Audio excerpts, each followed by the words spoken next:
The late autumn wind swept through the airport, carrying a chill that seemed to penetrate right down to my bones.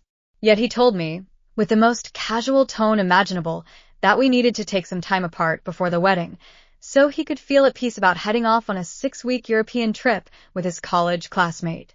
I remember standing frozen in place, my fingertips clenched so tightly they turned white, yet I still managed to force a smile, one that not even I believed, and nodded, saying, "I understand." I pretended not to hear the sound of my heart shattering, pretending that this sudden time apart wasn't a blatant betrayal. 6 weeks later, he showed up in the airport arrival hall, dragging his suitcase, still wearing that same easy smile, as if he'd just popped over to the next block for a quick stroll.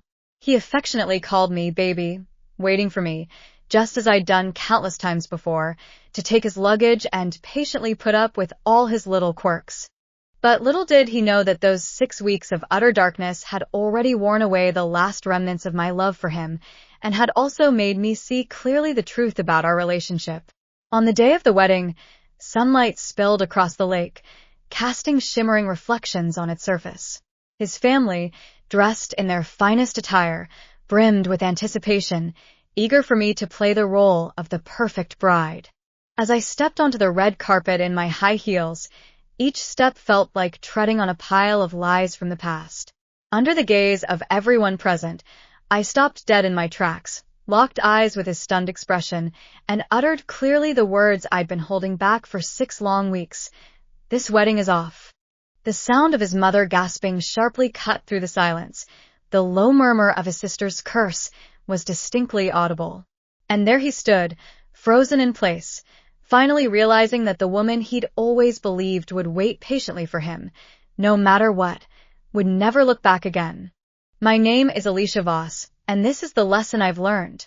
Sometimes, the bravest thing a woman can do is let go of the life she almost chose. Before I share my story, I'd like to know who's with me. Just leave a quick "I'm listening" in the comments, or let me know where you're from. I'm really curious to see how far my story can reach. Sometimes, even the tiniest bit of resonance can make a story feel truly heard. Thanks so much, everyone. Now, here's my story. If my voice has reached your ears today, if you've ever felt abandoned, overlooked, or dismissed, please consider subscribing to my channel. Your support helps this channel grow, and it also reminds me that none of us has to face heartbreak all by ourselves. I'm a user experience designer based in Portland. For a long time, I thought my life was finally heading in the direction of my dreams. Declan Rowe and I were engaged. He was the man I'd been in love with for 4 years, and after nearly 2 years of planning, we were just months away from getting married in Seattle. On the surface, everything should have been stable, reassuring, and perfectly in sync, but deep down, a tiny crack had already begun to appear. Those subtle fractures I'd been pretending not to see. At first, they weren't obvious. They were just an indescribable sense of unease that I kept pushing aside because I didn't want to shatter the illusion of this seemingly perfect life. Every time we touched on wedding details, that inner rift became even more pronounced. When I tried on the wedding dress, he spent the entire time staring at his phone, its screen flooded with messages from his college girlfriends, European tour group. The gentle look in his eyes as he read those messages was one I hadn't felt from him in ages. I forced myself to suppress the sharp pang in my heart, telling myself it was just pre-wedding stress taking its toll. Yet I couldn't quite hide the growing unease beneath the surface. Something had quietly changed long ago. Dinner at his parents' house was especially suffocating. His mother, Cassandra, treated the wedding like her own personal project, micromanaging everything from the floral arrangements and the menu to my hairstyle, every single detail. Father Graham always put on the airs of a family patriarch, repeatedly reminding me to embody the proper demeanor of a man. My younger sister, Lennon, meanwhile, made no secret of her dislike for me. When she spoke to him, she treated me as if I didn't exist, her words dripping with sarcasm and her eyes radiating an unmistakable sense of alienation. I don't belong here. All throughout, I forced myself to smile brightly, playing the role of the perfect, poised bride. But deep down, I felt the air around us grow unbearably heavy. What made me even more uneasy was his avoidance of intimacy. When I suggested we throw a bachelorette party, he merely responded with a flat, perfunctory nod. The next day, he'd gone so far as to change his social media profile picture to one featuring close, carefree snapshots with his college girlfriends Piper, Hadley, and Marin. Those photos exuded a carefree joy that had long since vanished from our relationship, a warmth that we'd lost entirely. This small but telling detail struck me like a wake-up call, suddenly making me realize our relationship had already veered off its intended course. Even so, I kept desperately trying to convince myself that this was perfectly normal, that everyone gets anxious before marriage, and it's only natural to feel tempted to pull back when the pressure becomes too much. But deep down, that icy intuition kept pricking me like a fine needle, clearly telling me that something was slipping away quietly, yet I didn't even have the strength to grasp it. All I felt was utter panic and helplessness. That piercing pain reached its peak on that Tuesday evening, a night I'd never forget. When Declan walked into the apartment, a barely concealed excitement lurked at the corners of his mouth, and his eyes sparkled with anticipation for the trip ahead. Even though he tried hard to appear casual, that eagerness was impossible to hide. I was sitting at the dining table, printing wedding invitations, my fingertips trembling slightly from nerves. He cleared his throat, his voice deliberately light and cheerful as he said he had something to tell me. I hurriedly paused the printer, forcing a smile onto my face, one that looked even worse than if I'd been crying, and turned toward him. My stomach had already tightened and cramped with anxiety, and my heart was pounding so fiercely it felt like it might burst right out of my chest. Then, almost casually, he uttered those words. He was going on a 6-week trip to Europe with a female classmate from college. His tone was laced with longing for this once-in-a-lifetime journey, as if there'd never been any place for me in it at all. I felt as if all my strength had been drained away. My whole body froze in place, and the floor beneath my feet seemed to collapse in an instant. A heavy hammer struck right at my heart, and waves of piercing pain spread through me, leaving my eyes brimming with tears yet forcing me to bite down hard on my lip so they wouldn't spill. I managed to force out a smile, harder to pull off than crying, and nodded, saying, "I get it." Deep down, everything I'd been so carefully holding on to began to crumble silently at that moment, shattering completely. Yet all I could do was swallow this heart-wrenching pain, afraid of appearing overly controlling, even more afraid of admitting that our relationship had long since lost its balance. I told myself that as adults, we should support each other's freedom and not let this hurt become a wound inflicted upon ourselves. But when I trembled and asked him why he hadn't told me earlier, his tone carried not a shred of remorse. It was instead laced with clear defensiveness, as if he'd rehearsed his words ahead of time. Just then, I caught a glimpse of the screen behind him lighting up. The message from Piper Sloane blazed so brightly it almost hurt my eyes. "As soon as you're gone, everything will finally feel easier." And when he saw the message, a faint smile unconsciously curled at the corners of his lips. I didn't say a word. I spun around abruptly, turning my back to him and pretending to rearrange the wedding invitations, but tears welled up in my eyes, unstoppable now. They splashed onto the invitations, smudging the ink and carving an even deeper wound right into my heart. On the day he was leaving, I forced myself to stay alert as I drove him to Portland Airport. The cold wind felt like knives slicing across my face, and even more cruelly, slicing into my already battered heart, making every shred of pain acutely vivid. The entire drive was suffocatingly heavy with silence. I tried to strike up a conversation to break the awkwardness, but he remained completely absent-minded throughout, his fingers idly scrolling through his phone, his gaze drifting out the window, filled with anticipation for the journey ahead. It seemed as if each extra second spent together was pure torture. Before he'd even stepped through security, his soul had already flown off to Europe. By the security checkpoint, he casually adjusted his backpack, and in his eyes, there wasn't a trace of reluctance, only a distant gentleness. "After I leave, let's keep our distance for a while. Just take a break, and let me clear my head." My throat tightened up, as if stuffed with a ball of scorching cotton. I couldn't utter a single word. All I could do was clench my teeth tightly, letting tears well up in my eyes without daring to let them fall. My throat burned fiercely, and in the end, I could only manage a reluctant nod. Before I even had time to react, before I could ask him exactly what he meant by clearing my head, he'd already stepped eagerly into the security line. He gave me a symbolic wave, then turned around without looking back and disappeared through the glass doors of the Transportation Security Administration, as if I, standing behind him, were nothing more than an insignificant stranger. All the strength seemed to have been drained from my body. Leaning against the car door, I stood there for what felt like ages, finally staggering into the car in a daze. Halfway through the highway drive, I called him, clinging to my last shred of hope, but all I got was a voice prompt saying, "The number you've dialed has been blocked." I sent him a message, only to find it couldn't be delivered. I opened Instagram and realized he'd already blocked me. Every single way to reach him had been cut off the moment he stepped into the terminal. It was as if he'd flipped a switch, completely freeing himself from my grasp, joyfully sprinting toward his freedom, while I became nothing but a burden he was eager to shed. Back home, I kept trying to contact him again and again, but all I received were blank screens, cold error messages, and endless silence. I collapsed onto the apartment floor, still wearing the coat I'd put on for the airport. The scent of him seemed to linger in it, yet that very scent only made my pain even more unbearable. Finally, I came to a stark realization. Declan had never wanted just some time apart. He'd been determined to disappear completely from my life.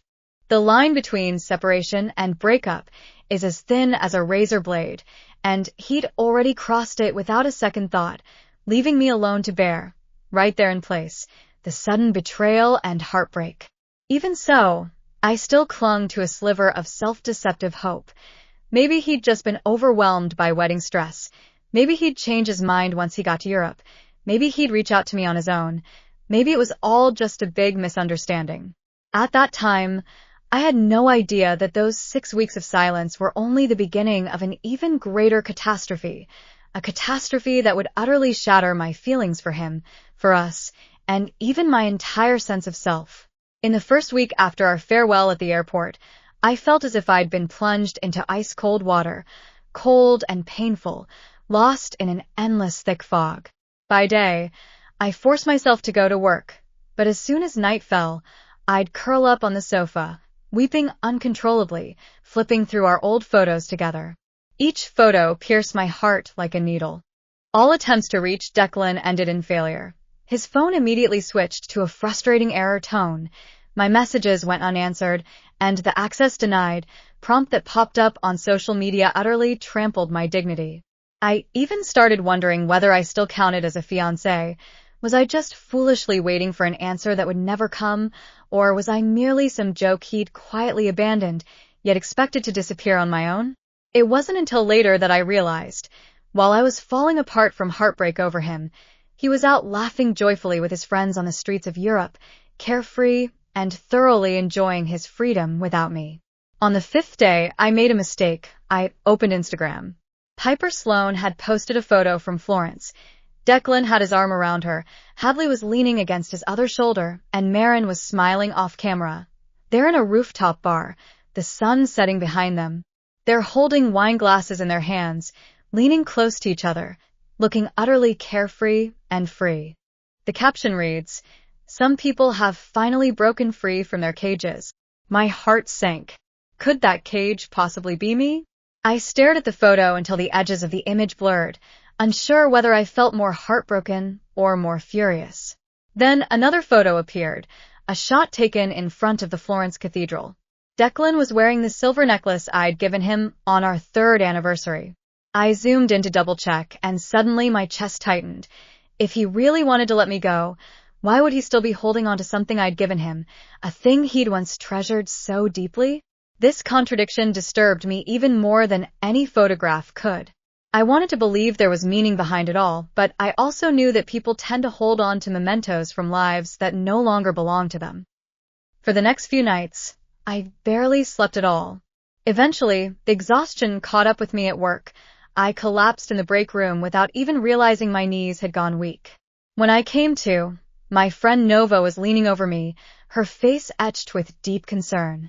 She drove me home and said bluntly, "Alicia, taking some time apart isn't a pause, it's a breakup." He just can't bring himself to say those two words. Hearing those words come out of someone else's mouth felt like someone had pressed hard on a wound I'd been hiding all along. I couldn't deny the truth in what she said. A few days later, one evening, I was sitting in the pitch-dark kitchen, trying to force myself to eat something, when my laptop suddenly popped up with a new email notification. The sender was Declan, but not from his usual email address.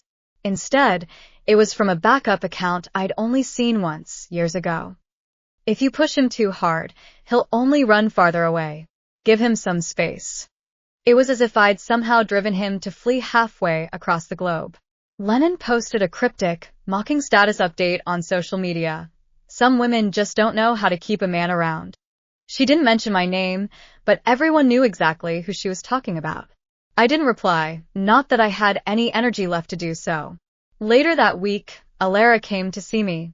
She'd searched through the university's alumni page and found an archived post, a photo of Piper and Declan from years ago at an event, his arm wrapped around her waist, both of them smiling as if they were sharing a secret between themselves. "He used to like her," she said softly. My chest tightened, and suddenly everything made perfect sense. No one had believed this trip was just a simple sightseeing excursion. It really was an escape, but not from stress. Rather, it was an escape from me, from my responsibilities, and maybe even a rush toward the very person he'd once longed for. As more and more photos poured in from Europe, Paris, Barcelona, Munich, I became increasingly aware. The man I'd been meant to marry wasn't merely drifting away from me. He was actively and openly rewriting his life, a life that no longer had any place for me. Amid these photos and endless silences, I slowly realized that I wasn't just losing him. I'd become, in the eyes of those he'd chosen, nothing more than a joke. That night, for the first time, a thought flashed through my mind.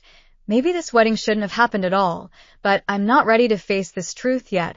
I still need one final push to finally make up my mind once and for all. By the time the 6th week arrived, I was utterly exhausted, emotionally drained and physically hollow, as if every ounce of energy had been sucked right out of me.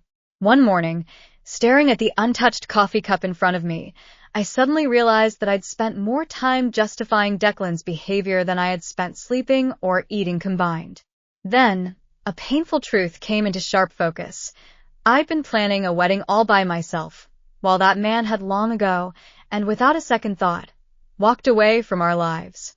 One afternoon, I grabbed my keys, drove aimlessly, and ended up parking on the Columbia River Highway. This winding road, surrounded by cliffs and rushing water, was the first place in weeks where I felt like I could finally breathe. I parked my car near a scenic overlook, stepped out of the vehicle, and let the wind gently brush against me. As I gazed down at the river stretching endlessly below, an inexplicable sense of calm washed over me.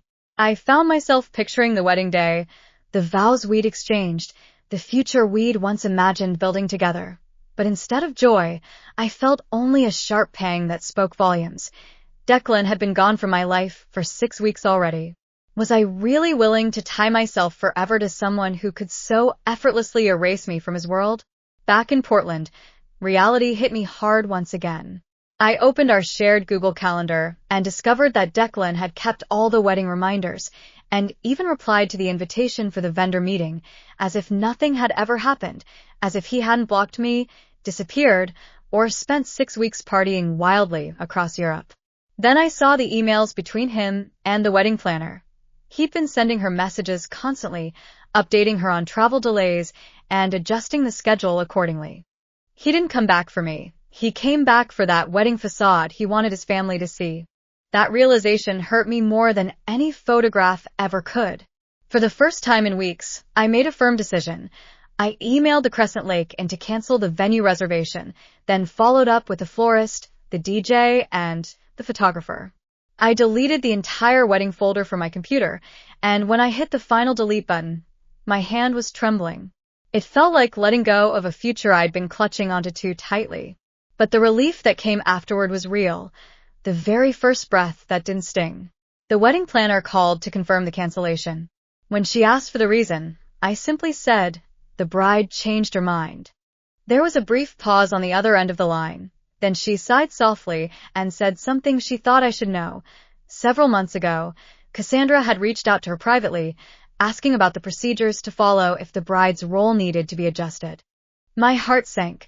Adjustment felt like the bride was just a replaceable part, as if I weren't a person at all, but merely a placeholder that could be swapped out at any moment if I failed to meet their expectations. That night, I packed a small suitcase and knew I could no longer bear living in that apartment. Nova hugged me tightly and told me it was the right decision. Alara insisted that I go stay with my mom in Bend for a while, to clear my head. I agreed. I needed to get away from it all. Declan, his silence, and his family's scrutinizing gaze. But before I left, the final blow came. That very night, Nova sent me a screenshot of Declan's Instagram story from Munich. He was laughing in a beer garden with a caption, "It feels so good to be free." My chest suddenly tightened, and I had to sit down. Free? The freedom he'd chosen was freedom from me, from our commitment, from everything we'd built together, and he didn't even bother to hide it.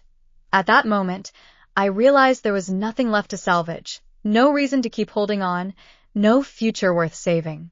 He'd spent 6 weeks deciding what kind of person he wanted to be, and the answer wasn't fiancé, husband, or even partner. I whispered to myself, by the time he comes back, I'll already be gone. It was during this nightmarish experience that I made a genuine, heartfelt decision for the first time. 6 weeks passed, and something deep inside me began to settle. Ben's life gave me a much-needed respite. In the mornings, I helped my mom tend to the garden. In the afternoons, I curled up on the porch with a cup of tea, and at night, I slept better than I had in months. I wasn't fully healed yet, but I'd become steadier, more composed.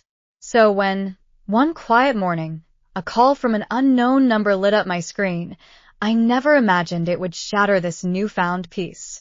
I answered instinctively, and the instant I heard his voice, the light, cheerful tone, almost childlike, cold chills ran down my spine.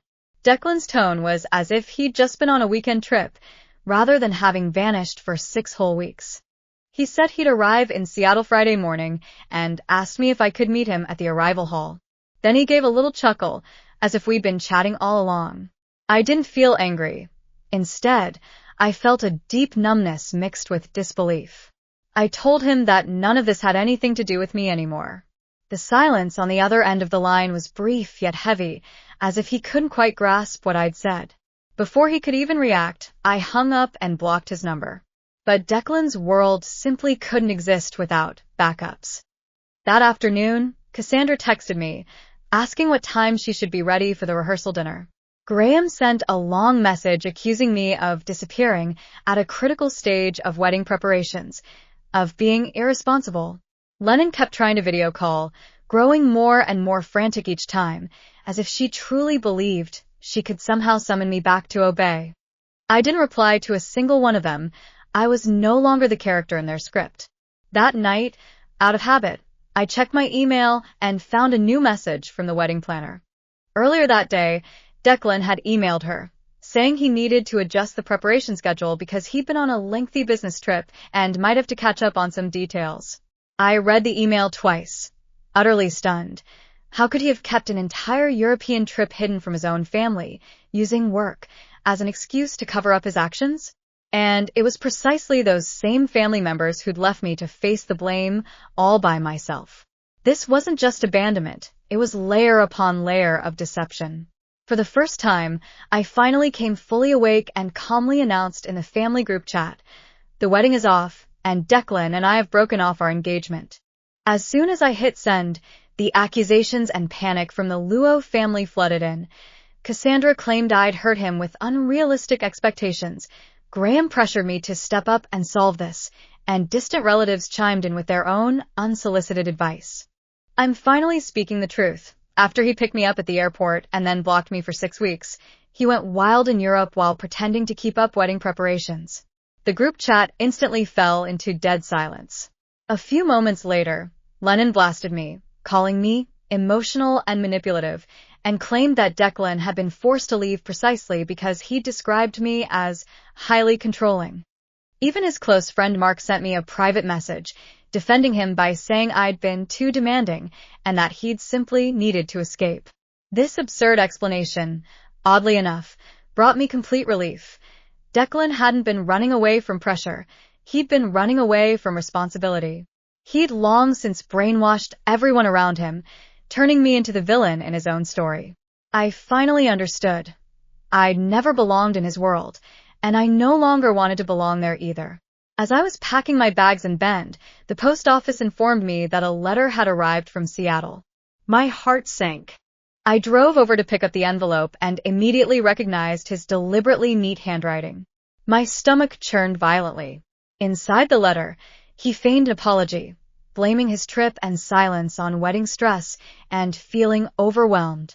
What's more, he even suggested restarting the wedding and had already scheduled a session of psychological counseling, all delivered with an air of unquestionable control. The chilling last sentence sent a shiver down my spine.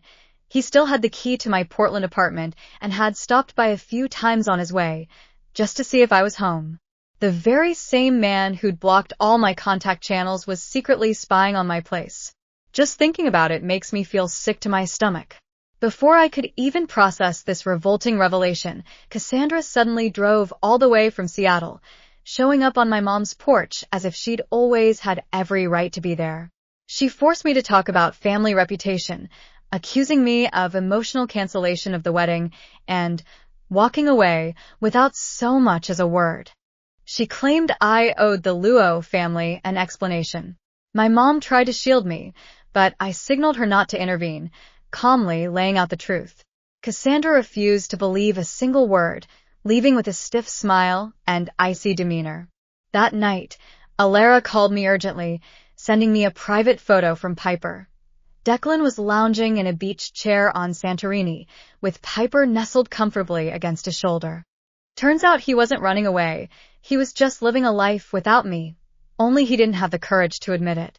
I thought this was the final blow, but little did I know that fate had an even crueler plan in store. A few days later, late at night, I glanced through the living room window and saw a car parked by the driveway of my mom's house. It was Declan's car. He sat there quietly for a moment, then drove off without getting out of the car or reaching out to me. At that instant, the fear deep within me turned completely into resolve. I'd no longer hide or make compromises, and I'd never again let him, or his family, control how this farce ended. The next morning, I packed my bags and told my mom that I had to go back to Seattle, not to try to win him back, but to bring this whole thing to an end with my own hands.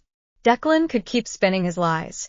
His family could keep wallowing in their delusions, but I'd never again be part of their story. As I drove northward, an unusual calm enveloped me. The wedding I once dreamed of and the future it promised have long since crumbled. All that's left for me is one thought: to bring this farce to an end with my own hands. This marriage has been dead for a long time.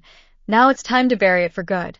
Back in Seattle, the entire city seemed suffused with a sharp, oppressive heaviness, as if it already knew exactly what was about to unfold. Soon enough, I learned that the Luo family was still proceeding with the wedding as planned, as if the betrayal of the past 6 weeks had never happened at all. The wedding planner informed me that Cassandra had, in the Luo family's name, reinstated every single service I'd canceled, using phrases like emergency restoration and family-led coordination, and had turned the wedding I'd long since given up on into an unyielding family spectacle. 2 days before the wedding, Cassandra sent a handwritten letter to my mother's home. The handwriting was neat and precise, yet it carried an icy chill. She ordered me to attend the rehearsal dinner at Bongville Manor, threatening that if I failed to show up, they'd publicly set the record straight to protect the family's reputation, a threat that was no invitation at all, but outright coercion. What they fear is embarrassment, not the truth. I decided to keep the appointment. No longer the meek would-be bride, but a woman armed with claws, ready to confront this lion's den head-on. By the time I arrived, the pastoral beauty of the vineyard seemed more like a carefully staged illusion. The guests' smiles carried an air of guarded politeness. As Declan entered, his face wore a rehearsed mix of guilt and charm.